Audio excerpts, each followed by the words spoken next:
कृष्ण प्रेम धारा ट्रस्ट प्रस्तुत करते हैं कार्यक्रम समर्पण।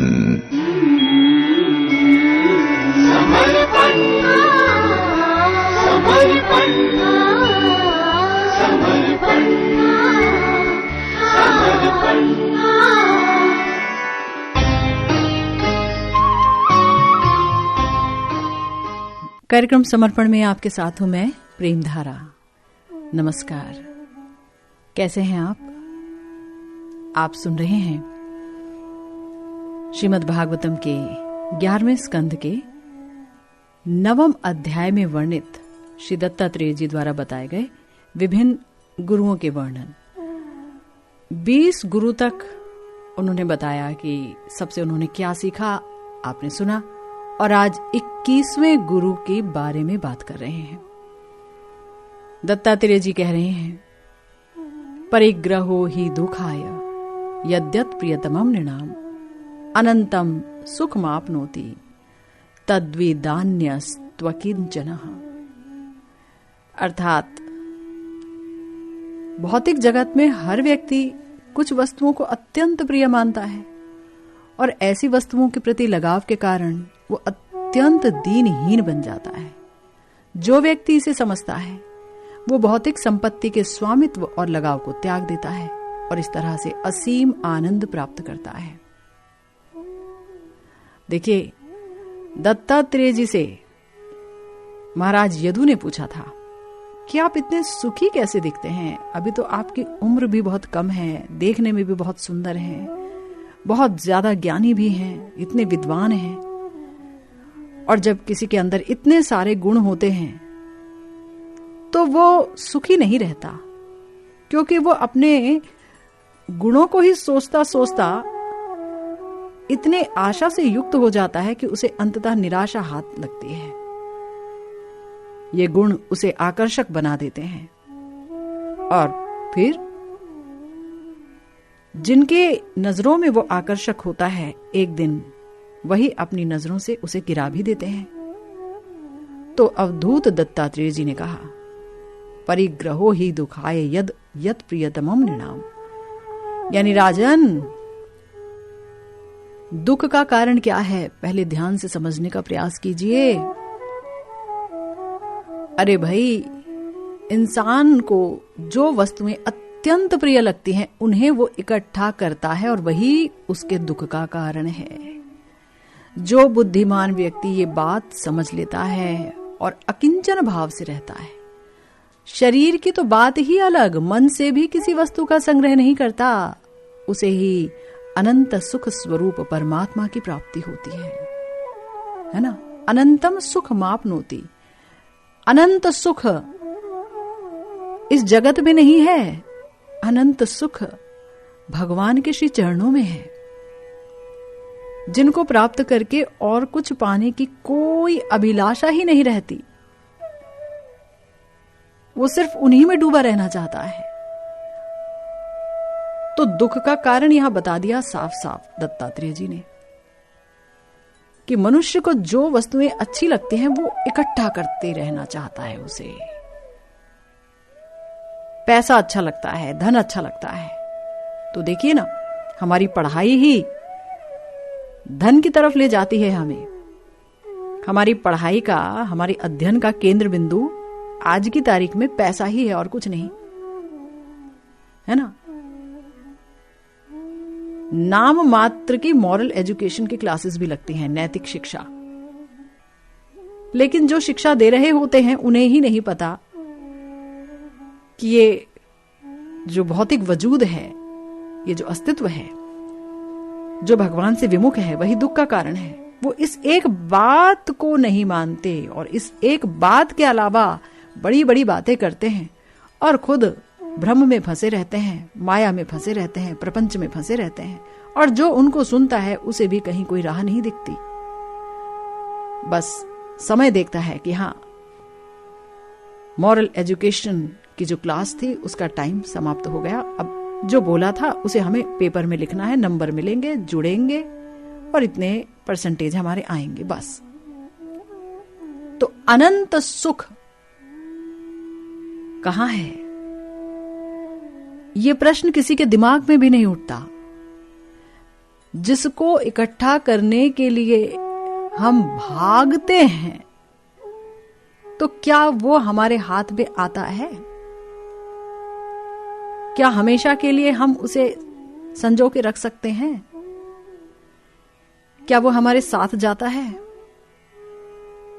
हम जिस भी शरीर में जाएं, तो इस जन्म की पूरी मेहनत, जब एक इंसान की उम्र 2.5 साल की होती है, वो तब से पढ़ाई करना प्रारंभ कर देता है। ये आज की अवस्था है। खेलने की उम्र भी पढ़ाई में चली जाती है। कंपटीशन, चूहा दौड़, है ना? सब पढ़ना शुरू कर देते हैं, लेकिन तो भी कुछ नहीं पढ़ पाते। 30 साल पढ़ने के बाद भी कोरे रह जाते हैं, कुछ नहीं पता।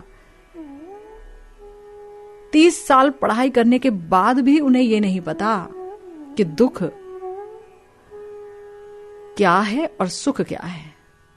उन्हें लगता है कि जब हमारे पास सब कुछ होगा, एक अच्छा घर होगा, सोसाइटी फ्लैट होगा, या बंगला होगा, या अच्छी पत्नी होगी, बच्चे होंगे, हमारा नाम होगा, सब हमें झुक झुक के प्रणाम करेंगे, ऐसी पोजीशन मुझे मिल जाएगी, तो फिर मुझे सुख मिलेगा। लेकिन हमारे समाज में ऐसे बहुत से लोग हैं जिनको ये सुख मिला हुआ है। कभी जाइए, उनकी जिंदगी में झांक के देखिए, पता चलेगा कि बहुत असंतुष्ट है। जितना है उससे संतुष्टि नहीं है, और की हवस ने उन्हें पागल बना डाला है। क्या क्या कुकर्म नहीं करते हैं, क्या क्या कुकर्म नहीं करते हैं। अगर नमक बनाते हैं तो उसके अंदर रेत मिला देते हैं। अगर दाल पैक करते हैं तो उसके अंदर कंकड़ मिला देते हैं। अगर चावल पैक करते हैं तो उसके अंदर प्लास्टिक के चावल मिला देते हैं। यहां तक हो रहा है। क्या क्या कुकर्म नहीं करते हैं। क्यों? ताकि इकट्ठा किया जा सके सुख को, जो कि है ही नहीं, सुख है ही नहीं इस जगत में।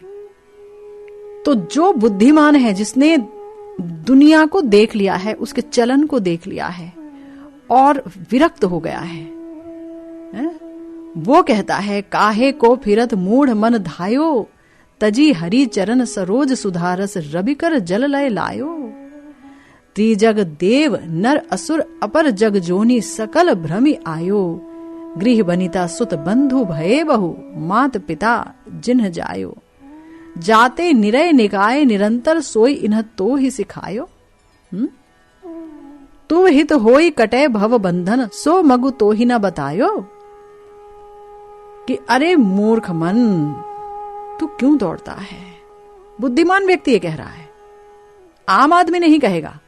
आम आदमी तो कभी अपने से बात नहीं कर पाता है, वो तो हमेशा एक ना एक समस्या में उलझा रहता है।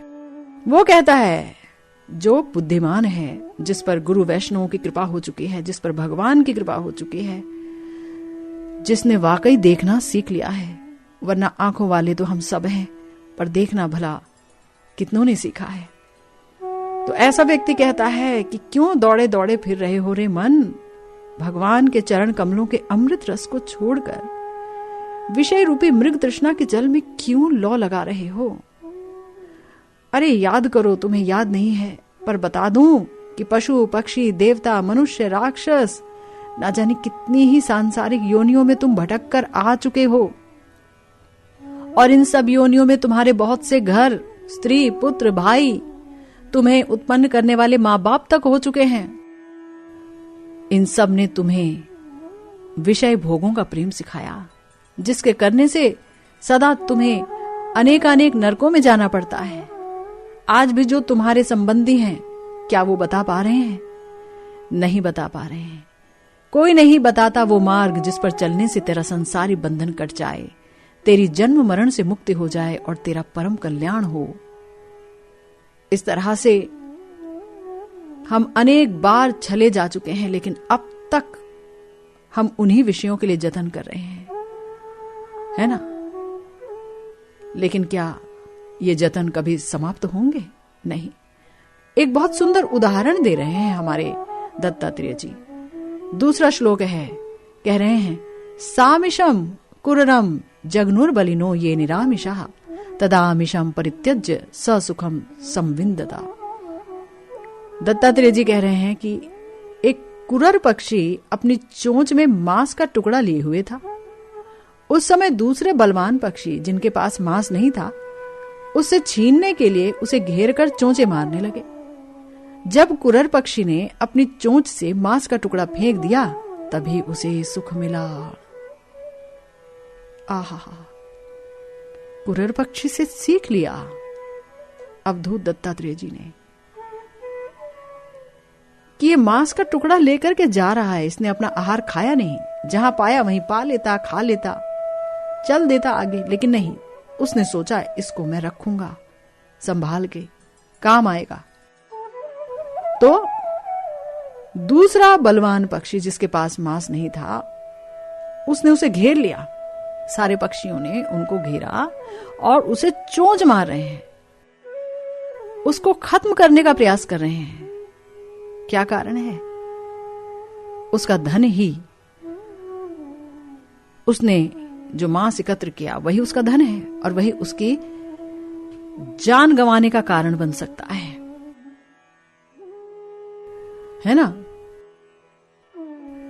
तो जब कुरर पक्षी ने यह देखा कि अरे, मैं जिस मांस का अभिलाषी हूं और इस मांस को मेरे चोंच में देखकर ये सारे पक्षी मुझ पर आघात कर रहे हैं, है ना? तो वो बुद्धिमान था, तो उसने छोड़ दिया। तो जो आक्रमणकारी पक्षी थे उन्होंने वो मांस उठाया और वो उड़ गए और इसकी जान बच गई। लेकिन ये पक्षी बुद्धिमान था कि उसने छोड़ दिया। परंतु क्या हम इतने बुद्धिमान हैं कि हम अपनी आसक्ति को छोड़ दें?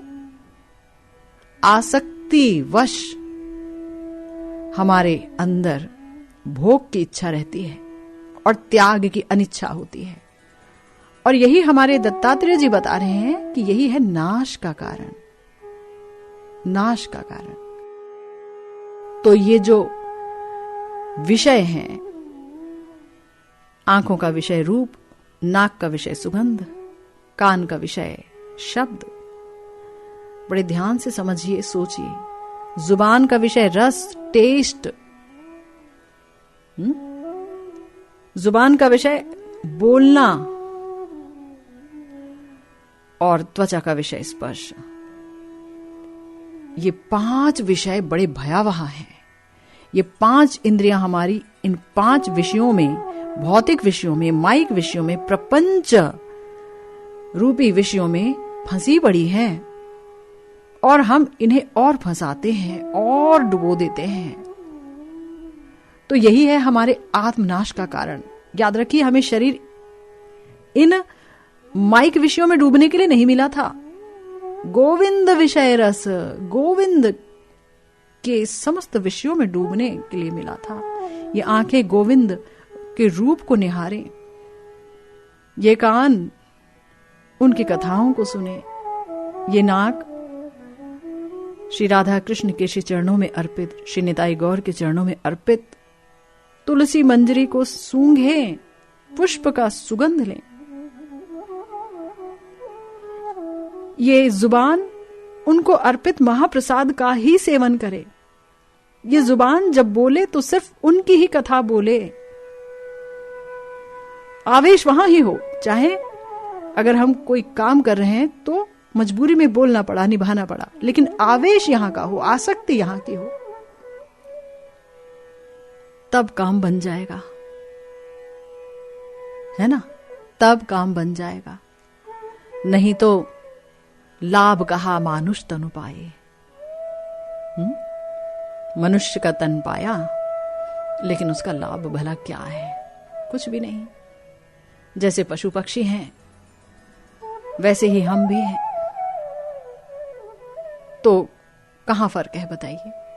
इसीलिए हमारे दत्तात्रेय जी ने ये बात कही कि जो हमें प्रिय लगता है, जो भी वस्तु प्रिय लगती है, उसे इकट्ठा करना ही हमारे दुखों का कारण है।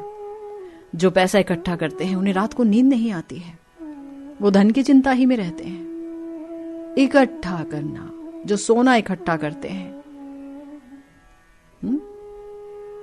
लेकिन हां, जो हरि भक्ति एकत्र करते हैं वही सुख का कारण है। हमारे आचार्यों ने यही तो कहा, काहे को फिरत मूढ़ मन धायो। भगवान के चरण कमल रूपी सुधा रस का पान करने के लिए ये इंद्रियां मिली हैं, याद रखिए। लेकिन हम मृग तृष्णा के जल में गोते लगा रहे हैं। मृग तृष्णा के जल में, मृग तृष्णा का मतलब यही है कि वहां जल है ही नहीं, और हम यूं ही डुबकियां लगा रहे हैं। तो दत्तात्रेय जैसे महान आचार्य जो भगवान के ही अवतार हैं, वो हमें बता रहे हैं कि ये सब अनुचित है। भगवान की तरफ हम मन लगाएं, तभी हमारे जीवन को सफल जीवन कहा जा सकता है। याद रखिए।